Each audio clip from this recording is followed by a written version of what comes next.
My name is Eleanor Hart, and I was 62 years old when this chapter of my life began. I had always thought of myself as a reasonable woman, steady, observant, not easily rattled. After retiring from my 35-year career as a high school literature teacher, I built a peaceful life with my husband, Daniel. We'd grown comfortable in our routines, morning walks, tending our garden, weekend dinners with our son, Lucas, and his wife, Marissa. I cherished those simple rhythms. They gave shape to my days. But I had underestimated one quiet, persistent force in my life, my mother-in-law, Judith.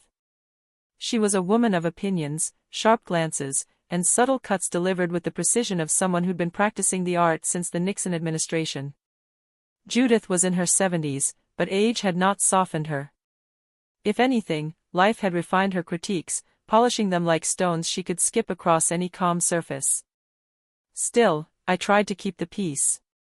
Judith had spent decades running her small boutique, Judith's Finds, a store filled with expensive scarves, jewelry, and knickknacks that only well-heeled tourists ever bought. I respected that she'd built it herself. Truly, I did. But she had always treated me like an unwelcome guest in her empire, as though marrying her son had been a strategic financial maneuver instead of a decision rooted in love. Even after 40 years of marriage, she had never quite forgiven me for being, well, me. Our story begins on a bright Saturday morning. The four of us were having brunch on our patio, fresh fruit, warm croissants, and a pot of my lavender-infused tea. I had brewed it especially for Judith, who often complained about bland tea that lacks character, a phrase she used whenever she wanted to sound worldly. Judith arrived wearing a cream blazer and oversized sunglasses, the kind meant to suggest glamour but mostly hid the fact that she was assessing every detail around her. She set down her bag, sighed dramatically, and said, "Well, at least your yard looks tidy today." This was her version of a greeting. I smiled. A thin smile, but a smile nonetheless. For the first few minutes, things were calm. But Judith had a way of circling around a topic like a hawk preparing to dive. And that morning, I could feel her talons sharpening. She asked questions that weren't really questions. How much did this patio set cost? Did we really need such a large garden? Was retirement treating us well financially? With each remark, she leaned forward, eyes gleaming, anticipating my reaction. I didn't give her one. But then she said something that made the quiet air around us stiffen. "You know, Eleanor," she said, swirling her tea as though it had personally offended her, "I've always felt you were comfortable. Maybe too comfortable. Some women marry for companionship, some for passion, and some," she paused, letting the silence stretch, "some simply marry for security." Lucas set his cup down. Marissa shifted in her seat. Daniel drew in a breath. Judith looked directly at me. "You're just here for money, aren't you?" And that was the moment, quiet yet seismic, when the world beneath us began to shift. I didn't know it then, but within 2 weeks, Judith would come to me in desperation, begging for a loan to save her failing store. The morning after Judith accused me of marrying for money, I woke up with a heaviness in my chest, less hurt, more disbelief. After 4 decades of marriage to her son, after raising Lucas, after spending holidays cooking beside her despite her constant critiques, she still saw me as some opportunistic outsider. Daniel apologized profusely. "She was out of line," he said, rubbing my back. "I'll talk to her." But I wasn't looking for apologies. What I wanted was clarity. Why now?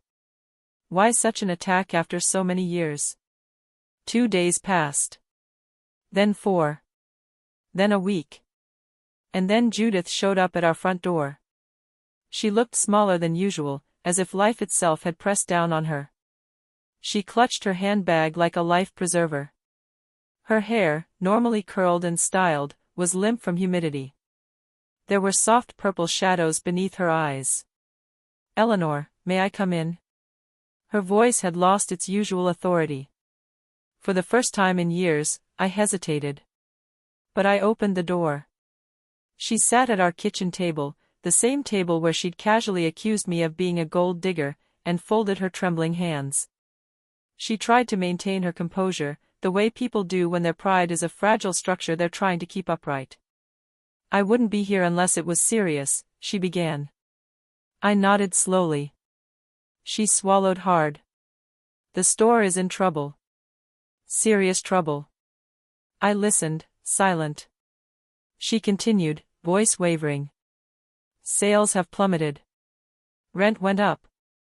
2 suppliers are threatening legal action over late payments.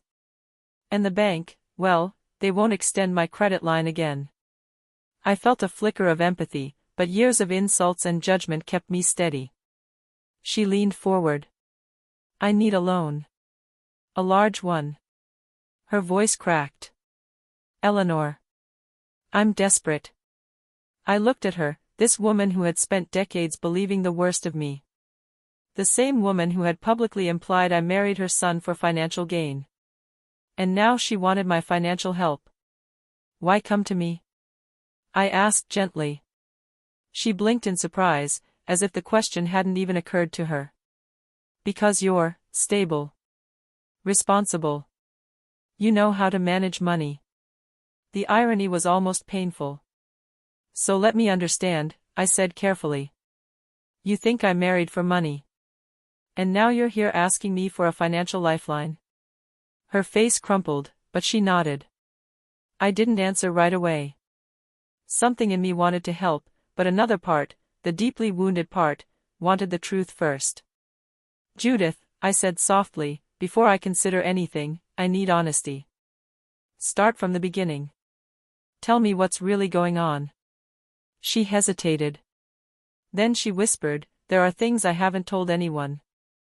That was when I realized her crisis wasn't just financial, it was hiding something darker, something she feared would come to light. Judith stared down at her trembling hands as though they might reveal the right words if she stared hard enough. For the first time since I had known her, her fortress of pride showed cracks wide enough to see through. I wasn't always this hard on you, she said, her voice oddly fragile. You just never saw the early parts. I leaned back quietly. This wasn't the direction I expected, but I let her speak. When Daniel first brought you home, she continued, I saw a woman who was calm, composed, and smarter than you let on. He was captivated by you. I resented it. She drew a shaky breath. I had worked my whole life building something from nothing. The store was more than a business, it was proof I had value. And then you came in, with your degree, your gentle way of speaking, your certainty. I felt threatened. Her confession surprised me. Judith had always seemed impenetrable, immune to insecurity. Over time, she said, I turned that fear into criticism. I told myself you were after stability or comfort. It became a story I repeated so often that I believed it. I remained silent, letting her unload decades of tightly coiled emotion. Then her tone shifted, turning darker. But that isn't everything, she murmured. The store, its struggles go back further. I've been covering losses for years. I hid them from Daniel. From Lucas. From everyone. I felt my pulse quicken. She continued. My pride wouldn't allow me to admit weakness. So I borrowed money, first small amounts. Then larger ones. Then from lenders who were less formal. I felt a coldness settle around us. Judith, I said, are you in danger? She didn't answer immediately. Not yet, she whispered. But if I don't make a payment next month, I will be. I exhaled slowly, the gravity sinking in. You should have told someone earlier, I said. Anyone. I know. Her voice broke. But I couldn't stand the idea of looking weak. Especially not in front of you. Her honesty, though painful, felt real. And it explained decades of tension. Her judgment wasn't born of superiority, it stemmed from fear. But empathy alone wasn't enough. Why didn't you go to Daniel? I asked quietly. Judith's eyes filled. Because he'd try to fix it. And if he did, he'd resent me forever. I could live with your resentment, Eleanor. But not his. Those words stopped me cold. They were the truest thing she'd ever said to me. And why come to me now? I asked. She wiped her face. Because despite everything, you've always been steady. You don't panic. You don't gossip. And you see things clearly. I need someone who won't just throw money at the problem. Someone who might help me fix it. I let her words settle between us. She wasn't asking for money. She was asking for rescue. And that was the moment I decided I would help, but not with a check. With something far more powerful. The truth. I agreed to help Judith, but only under one condition. No secrets, I said. If I'm stepping into this, I need full transparency. Financial records. Contracts. Emails. Everything. Judith looked uneasy, but she nodded. She was desperate enough to surrender her pride, at least temporarily. The next morning, we met at her boutique. The store was a relic of its former self. Dusty display cases. Shelves with mismatched items. A quietness that felt unsettling, like a stage whose audience had long stopped coming. Judith unlocked her office, a cramped room in the back with boxes stacked to the ceiling and an old computer blinking like it was struggling to stay alive.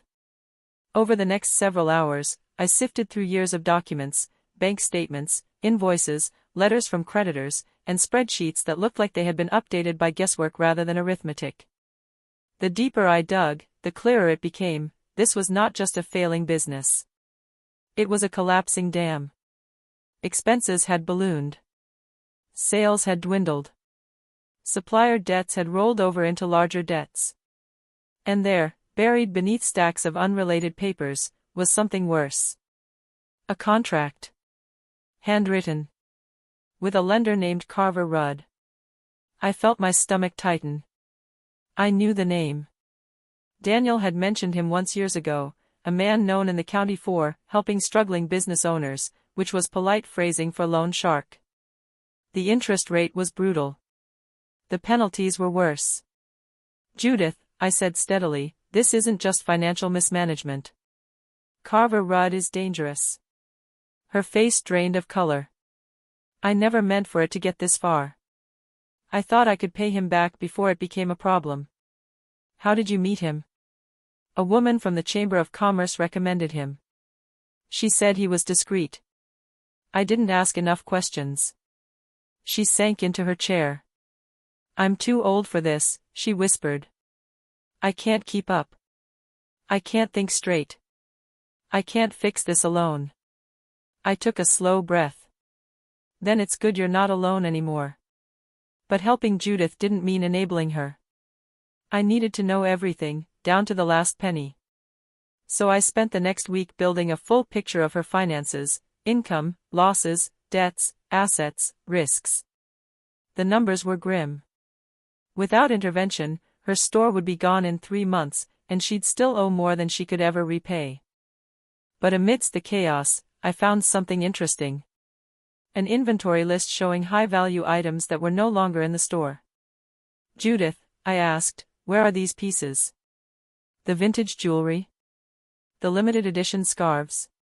She closed her eyes. I sold them privately. At a loss. To whom? A reseller. He gave me cash. Less than they were worth, but I needed it quickly. I noted that down. Something didn't sit right. That night, when I returned home, I opened my laptop and did what I do best, I researched. And what I found made my pulse quicken. The same reseller Judith had mentioned was connected to Carver Rudd. This wasn't misfortune. It was a setup. Someone had been quietly bleeding Judith's business long before she realized it, and I was about to find out who. Once I discovered the connection between the reseller and Carver Rudd, everything snapped into place like a puzzle that had been waiting for someone to stop forcing the wrong pieces together. Judith hadn't just stumbled into debt. She had been targeted. Over the next week, I followed the trail, carefully, quietly, methodically. I spoke with former employees, shop owners in the area, and even a retired accountant who used to work for one of Carver's clients. The pattern was always the same: a struggling business owner, a seemingly helpful contact, a loan offered in secrecy, and eventually, inevitable ruin. But one detail stood out. The person who introduced Judith to the helpful contact from the Chamber of Commerce, her name kept surfacing in odd ways. Linda Voss. A woman Judith had called a friendly acquaintance. But acquaintances do not frequently show up in every corner of a financial collapse. I requested a meeting with Linda under the guise of wanting to support local women-owned businesses. She accepted immediately and chose a trendy cafe downtown. Linda was polished, smooth. Her smile was friendly, but her eyes were calculating. I'd taught thousands of teenagers over decades; those eyes were familiar. She was a woman who lied easily and often. We chatted politely at first. But eventually, I leaned in and asked a single question. "How many business owners have you introduced to Carver Rudd?" Her smile faltered, just barely. "I'm not sure what you mean," she said. "Oh, I think you do," I replied softly. "I've traced at least 7 introductions back to you. All of them ended in bankruptcy or liquidation." Her cheeks flushed. "You're mistaken." I slid a small folder across the table. "Then help me understand these emails. Your correspondence with the reseller who bought Judith's inventory. The one who works with Carver." Linda stiffened. "You had no right digging into this. And you had no right steering elderly business owners into predatory loans." Her mask began to slip. "Judith is in debt because she mismanaged her store," Linda snapped. "If she hadn't been so stubborn, she might have survived." I interrupted. "Made a comeback? Kept her life's work intact?" Linda looked away. "You're playing a dangerous game, Eleanor." I smiled gently. "I'm 62. My dangerous game years are behind me. What I play now is truth." That afternoon, I presented all my findings to Judith. Emails, records, contracts, connections. She read every page with trembling hands. When she reached the last document, a summary of Linda's involvement, she let out a sound between a gasp and a cry. "She pretended to be my friend," she whispered. "I know." Judith wiped her eyes. What do we do now?" "We expose the truth," I said. "But not recklessly. We do this the right way, documented, calm, factual." Judith nodded slowly. For the first time, she looked at me not as an adversary or threat, but as an ally. Next came the part Judith feared most, and the part one handled best: the confrontation. The confrontation took place at the Chamber of Commerce meeting, a monthly gathering where local business owners mingled, exchanged updates, and tried to keep up appearances. Judith had stopped attending years ago, but that night, she walked in beside me, chin raised, dignity restored by sheer willpower. The room fell quiet when we entered. Judith had once been a respected businesswoman, and her absence had not gone unnoticed. Linda Voss stood near the front, greeting attendees with her practiced, sugary smile. When she spotted Judith and me, her expression tightened, though she recovered quickly. "Judith," she said brightly. "So good to see you out and about." Judith didn't respond. She looked at me, giving me the slightest nod. It was time. I stepped forward and spoke clearly, calmly, and loud enough for everyone nearby to hear. "Linda, we need to discuss your involvement with Carver Rudd." The chatter around us quieted like a curtain falling. Linda barked a nervous laugh. "This again? Eleanor, you're confused." "I don't know what." I pulled a small folder from my bag. "These emails suggest otherwise. So do the records from the reseller you connected Judith with." A ripple of whispers spread through the room. Linda's eyes darted around. "This is slander." "No," I said, opening the folder. "This is evidence. Documented correspondence showing you received referral payments from both the reseller and Mr. Rudd for each business you directed their way. Including Judith's. Her composure cracked. You don't understand how business works, she hissed. Exploitative business, maybe, I replied. Not ethical business. Judith spoke for the first time. Her voice was steady. You told me he was trustworthy, Linda. You looked me in the eye and said he'd save my store. Linda swallowed. I was trying to help you. By draining my inventory through your partner and pushing me toward a loan shark? That's not help. The murmuring around us grew sharper. A few attendees stepped closer. One man whispered, she did the same to Harold's shop. Another woman added, and the bakery on Fifth. The truth was no longer a seed. It was a wildfire. Linda's face twisted with panic. You have no right bringing this here. I have every right, Judith said quietly. You targeted me. You took advantage of my trust. And you nearly ruined me. I placed the final document on the nearby table. We've already sent copies to the State Small Business Oversight Board. And to law enforcement. They will handle the legal investigation. Linda froze. She understood the consequences. Financial fraud. Illegal kickbacks. Collusion with predatory lenders. Her career wasn't just tarnished, it was collapsing. You think you've won, she spat at me. This isn't about winning, I said softly. This is about accountability. Judith straightened her shoulders, a woman reclaiming her dignity. You betrayed me, Linda, she said. And I'm done staying silent. Linda turned and stormed out, whispers trailing behind her like smoke. But while one chapter ended that night, another was already waiting. The fallout from the confrontation would bring consequences neither Judith nor I expected. The investigation began quickly, faster than Judith expected, slower than I wished. But progress was steady. Officials requested documents, interviewed affected business owners, and expanded their inquiry far beyond Judith's boutique. It turned out Linda's network of referrals spanned nearly a dozen shops, each with similar patterns of assistance that led only to ruin. Within weeks, Linda resigned from the chamber citing health reasons, a phrase people use when the truth is too heavy to say aloud. Shortly after, Carver Rudd's lending practices came under scrutiny. The man who had operated in shadows was suddenly dragged into the light. Judith watched the process unfold with a mixture of relief and disbelief. One afternoon, as we sat in her office sorting through what remained of her store's assets, she sighed deeply. I still don't understand how I let it get this far. Because you trusted the wrong person, I said gently. But trusting isn't a flaw. It's being human. She looked at me thoughtfully. And yet, I spent years distrusting you. I paused.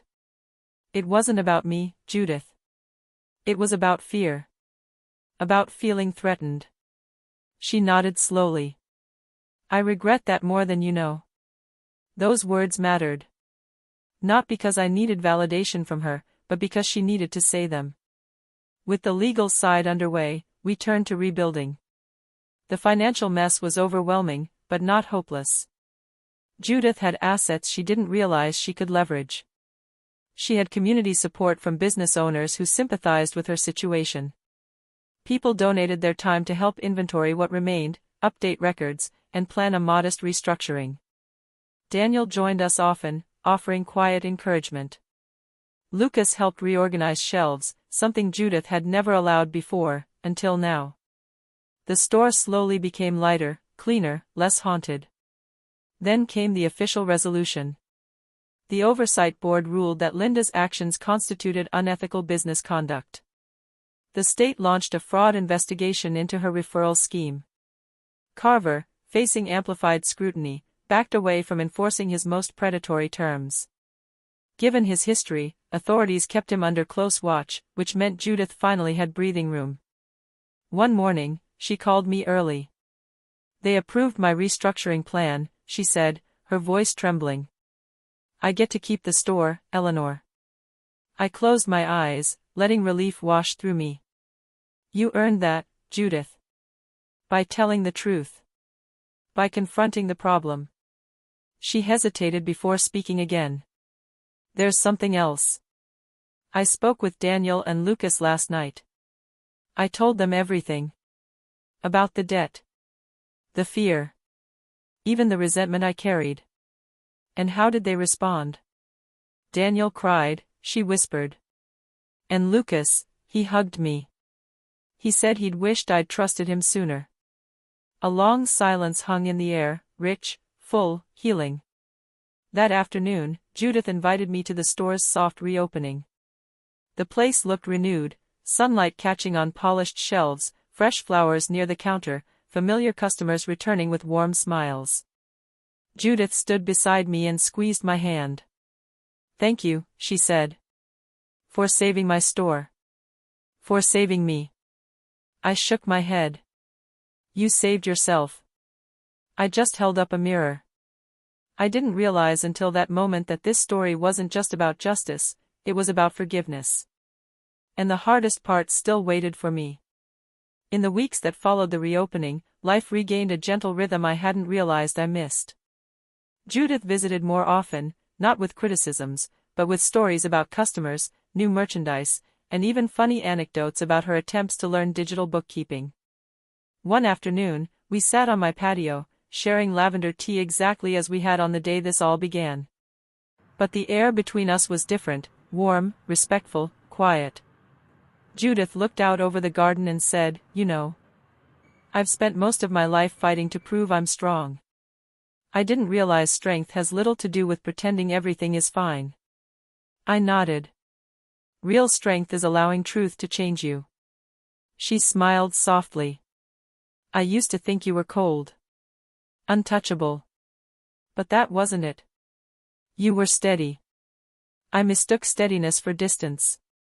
And I mistook your harshness for dislike, I admitted. But it was fear. Fear turns edges sharp. She nodded, absorbing my words. Then she said something I never expected to hear. I'm sorry, Eleanor. For accusing you of being here for money. For all the years I held you at arm's length. I was wrong.